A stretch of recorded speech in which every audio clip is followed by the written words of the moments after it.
Welcome to our channel. Today we how to disable InDesign Preflight alerts for final brand print files, full guide step by step clearly. Open Adobe InDesign and navigate to the document you want to prepare for print. Locate the top menu bar and click on Window. From the drop-down menu, select Output.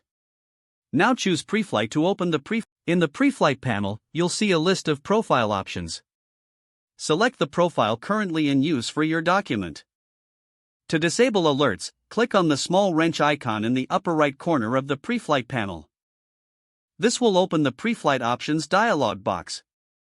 In this dialog box, you will see different categories such as General, Profiles, and Checklists. To disable a specific alert, simply uncheck the box next to it.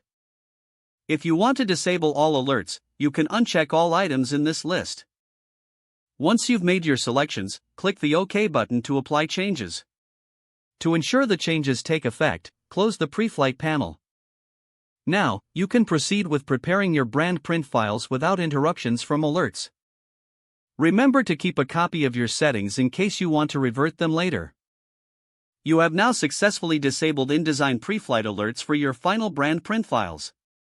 If the page does not load, refresh the browser or try again in a private or incognito window. Make sure you are using the correct email address, then retype it carefully to avoid small typos.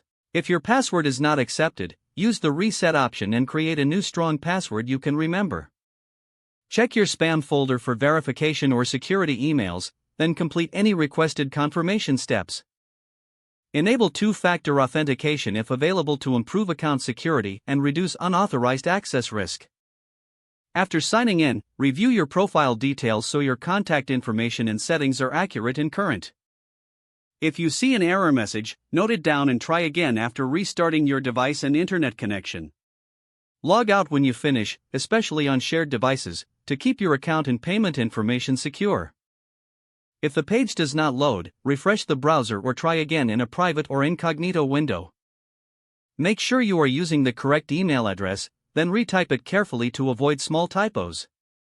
If your password is not accepted, use the reset option and create a new strong password you can remember. Check your spam folder for verification or security emails, then complete any requested confirmation steps. Enable two-factor authentication if available to improve account security and reduce unauthorized access risk. After signing in, review your profile details so your contact information and settings are accurate and current.